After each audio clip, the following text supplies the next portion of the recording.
தன்னஞ்சறிவது பொய்யற்க பொய்த்தபின் தன்னெஞ்சே தன்னைச் சுடும். உலகமெல்லாம் வாழும் தமிழ் குழந்தைகளுக்கு வணக்கம். நீங்கள் நம்மளுடைய அடுத்த இலக்கண வகுப்புக்கு வந்திருக்கீங்க. நம்ம என்ன படிச்சுட்டு இருக்கோம்? நம்ம பேச்சின் கூறுகளில் முதல்ல வினை சொற்களை நம்ம ரொம்ப டீட்டெயிலாக விவரமாக படித்தோம். அதுக்கப்புறம் நம்ம பெயர் எச்சம் படித்தோம். பெயரெச்சம்னா என்னது? அட்ஜெக்டிவ். சரியா? போன வகுப்பில் நம்ம பெயரெச்சம் படித்தோம். பெயரெச்சம், பெயரடை, பெயர் உரிச்சொல் எல்லாமே கிட்டத்தட்ட சினானிம்ஸ்ன்னு தெரிஞ்சுட்டோம் நம்ம. சரியா? இன்றைக்கி நம்ம என்ன படிக்க போகிறோம்னா வினை எச்சம் படிக்க போகிறோம். சரியா? வினை எச்சம்னா என்னென்னு தெரியுமா உங்களுக்கு? இங்கிலீஷில் சொன்னோம்னா அட்வர்ப். சரியா? வாங்க வினை எச்சம்னா என்னென்னு பார்க்கலாம். இப்போ நம்ம வினை எச்சம்னா என்னன்னு சொன்னேன் உங்களுக்கு? அட்வர்ப் அப்படின்னு சொன்னேன். வினை எச்சம் அதாவது அட்வர்போட கேரக்டரிஸ்டிக்ஸ் என்னன்னு தெரியுமா? இது it explains the verb, right? It adds to the verb. சரியா? இப்போ ஒரு சின்ன ஒரு எடுத்துக்காட்டு பார்க்கலாம். அது பார்த்தாச்சுன்னா உங்களுக்கு அதோட எக்ஸ்பிளனேஷன் கரெக்டாக புரிஞ்சிடும். சரியா? இப்போ அவன் வேகமாக ஓடினான் அப்படின்னு ஒரு வார்த்தை வச்சுப்போம். அவன் வேகமாக ஓடினான். இந்த வேகமாகங்கிறது எதை டிஸ்கிரைப் பண்ணுறது? இது அந்த ஓடினான்ங்கிற வினை சொல்ல டிஸ்கிரைப் பண்ணுறது. சரியா? இது எனவே இது அட்வர்ப் அப்படின்னு சொல்லுவோம். இல்லைன்னா தமிழில் சொன்னோம்னா வினை எச்சம் அப்படின்னு சொல்லுவோம். சரியா? இந்த வினை எச்சத்துக்கு இன்னொரு சினானிம் என்னதுன்னா வினை அடை அப்படின்னு சொல்லுவாங்க. சரியா? அதனால் சில புஸ்தகத்தில் இங்கே வினை அடை அப்படின்னு படிக்கலாம். ரெண்டும் ஒன்று தான் வச்சுக்கோங்க இப்போதைக்கு உங்களோட அண்டர்ஸ்டாண்டிங்காக வேண்டி. சரியா? இப்போ இன்னும் 2-3 எக்ஸாம்பிள் பார்க்கலாம். படித்து முடித்தான். இப்படி வந்திருக்கு படித்து முடித்தான். முடித்தான்ங்கிறது என்னது? முடித்தான்ங்கிறது வினைச்சொல். என்ன டென்ஸில் இருக்குது? Past tense. முடித்தான். சரியா? படித்து அப்படிங்கிறது என்னது? படித்துங்கிறது ஒரு செயல். ஆனால் அந்த கம்ப்ளீட் வெர்பாக வரல. கம்ப்ளீட் வெர்பாக அதை வினை முற்றுன்னு சொல்லுவோம். சரியா? இந்த இடத்துல படித்து முடித்தான் அப்படின்றது முடியாத ஒரு படிப்புங்கிறது ஒரு பாதி முடியாதனால அதை வினை எச்சம் அப்படின்னு சொல்லலாம். பொதுவாக எச்சம்னா என்னென்னா இன்கம்ப்ளீட் ஆர் ரிமைன்ஸ், அதை வச்சுக்கலாம். சரியா? ஸோ இந்த இடத்துல படித்து முடித்தான், ஓடி நின்றான், ஆடி மகிழ்ந்தான், ஓடி விழுந்தான். இந்த இடத்துல எல்லாமே இந்த பாடி, ஓடி, ஆடி இது எல்லாம் என்னது? இது எல்லாம் வினை எச்சம். புரிஞ்சுதா உங்களுக்கு? வாங்க இப்போ நம்ம வினை எச்சத்தை எத்தனை வகையாக பிரிச்சிருக்காங்கன்னு தெரிஞ்சுப்போம். சரியா? 4 வகையாக பிரிச்சிருக்காங்க. என்னெல்லாம்? நம்ம ஏற்கனவே பெயரெச்சத்தில் படிச்சிருக்கோம். கிட்டத்தட்ட அதே மாதிரி தான் இங்கேயும். தெரிநிலை வினையெச்சம். சரியா? ரெண்டாவது குறிப்பு வினையெச்சம். சரியா? மூணாவது எதிர்மறை வினையெச்சம். நாலாவது ஈறுகெட்ட எதிர்மறை வினையெச்சம். இது நாளையும் படிக்கலாமா? இப்போ வாங்க. இப்போ 2 சென்டென்ஸ் பார்க்கலாம். வந்து போனான். என்னது? வந்து போனான். இல்லைன்னா இப்படி வச்சுப்போம், சென்று வந்தான். சரியா? இதில் வந்து போனான். போனான்ங்கிறது என்னது? முடிஞ்சு போன செயல், கம்ப்ளீட்டட் வேர்ப். போனான். வந்து அப்படிங்கிறது என்னது? வினையெச்சம். ரைட்? இந்த வந்து போனான்ங்கிறதுல எக்ஸ்பிளிசிட்டாக இது பாஸ்ட் டென்ஸ்னு காமிக்கிறது.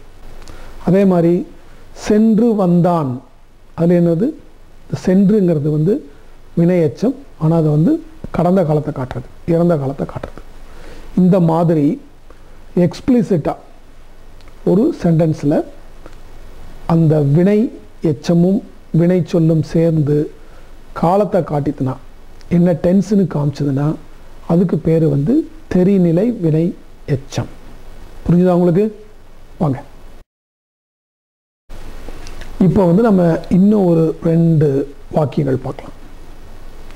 ஒன்று மெல்ல நடந்தான். மெல்ல நடந்தான். புரிஞ்சா? ரெண்டாவது வந்து கோபமாக பேசினான். ரைட்?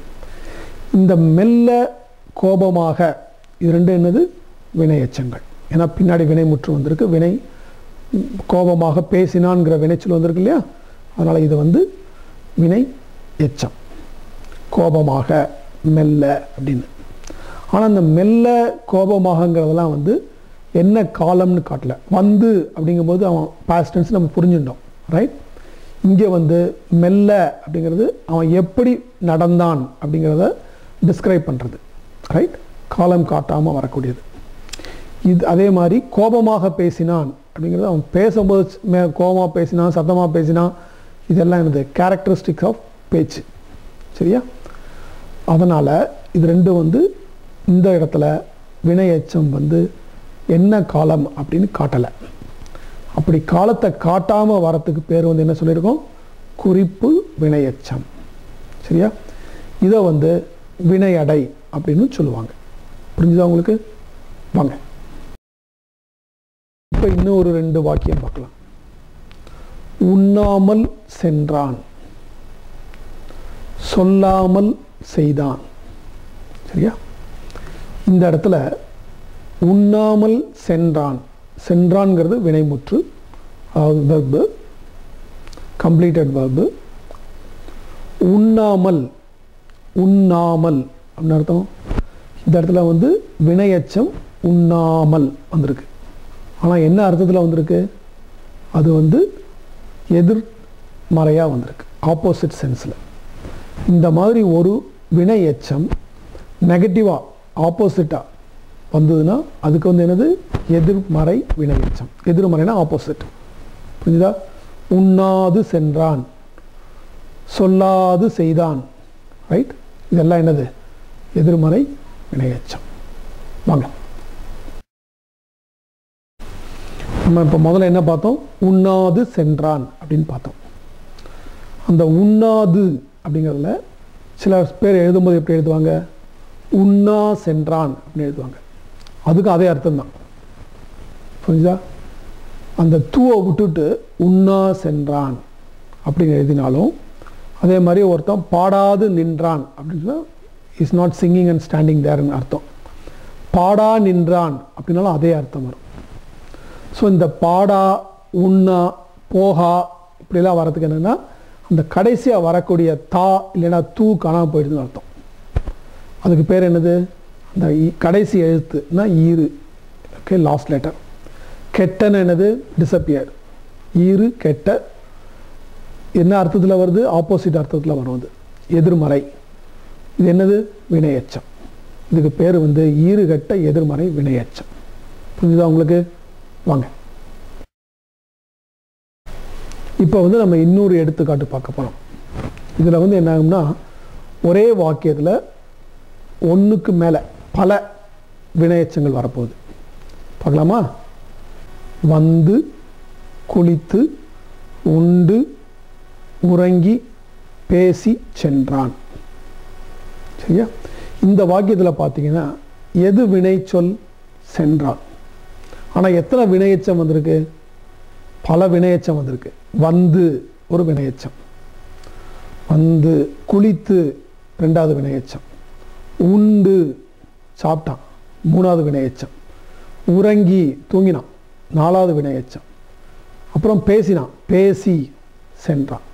ஸோ தமிழில் இது வந்து ஒரு பியூட்டி. அதாவது ஒரே சென்டென்ஸில் அவன் வந்தான், அவன் தூங்கினான், அவன் சாப்பிட்டான், அவன் குளித்தான் எல்லாம் சொல்லாமல் கமா கமா போட்டுட்டு எழுதிடலாம் நம்ம. அவன் வந்து, உண்டு, குளித்து, உறங்கி, பேசி சென்றான். புரிஞ்சுதா? இது வந்து ஒரு வாக்கியத்தில் பல வினையச்சங்கள் வரக்கூடிய ஒரு வாக்கியம். நீங்கள் வந்து இதை எல்லாத்தையும் ரிவைஸ் பண்ணுங்கள். வாங்க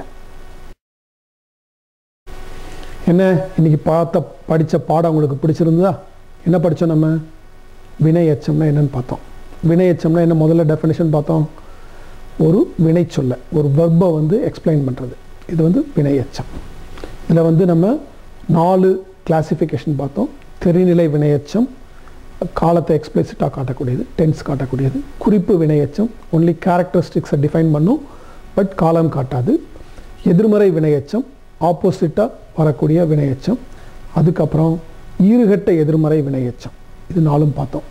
அதுக்கப்புறம் ஒரு வினையெச்சம் எப்படி அடுக்கி வரும் ஒரு வார்த்தையில், அதுவும் பார்த்தோம். வந்து குளித்து சாப்பிட்டு தூங்கி எழுந்து பேசி சென்றான் அப்படிங்கிறது பார்த்தோம் இல்லையா. அது அடுக்கி மல்டிபிள் வினையெச்சம் இன்னும் ஒரே சென்டென்ஸ். இது நீங்கள் என்ஜாய் பண்ணியிருப்பீங்கன்னு நினைக்கிறேன். இன்றைக்கி படித்த பாடத்தை ஒரு முறைக்கு 2 முறை நீங்கள் படித்து ரிவைஸ் பண்ணிட்டு வாங்க. அடுத்த இலக்கண வகுப்பில் நம்ம மீண்டும் சந்திக்கலாம். அது வரைக்கும் நன்றி, வணக்கம்.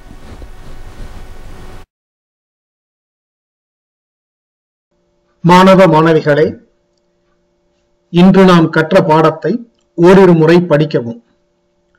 பிறகு இந்த பாடத்தின் பயிற்சிகளையும் செய்து முடிக்கவும். உங்கள் கேள்விகளையும் சந்தேகங்களையும் teachers@ilearntamilnow.com என்ற மின்னஞ்சலுக்கு அனுப்பவும். உங்கள் அன்பிற்கும் ஆதரவிற்கும் என்றென்றும் நன்றி. வாழ்க தமிழ், வளர்க தமிழ், வெல்க தமிழ்.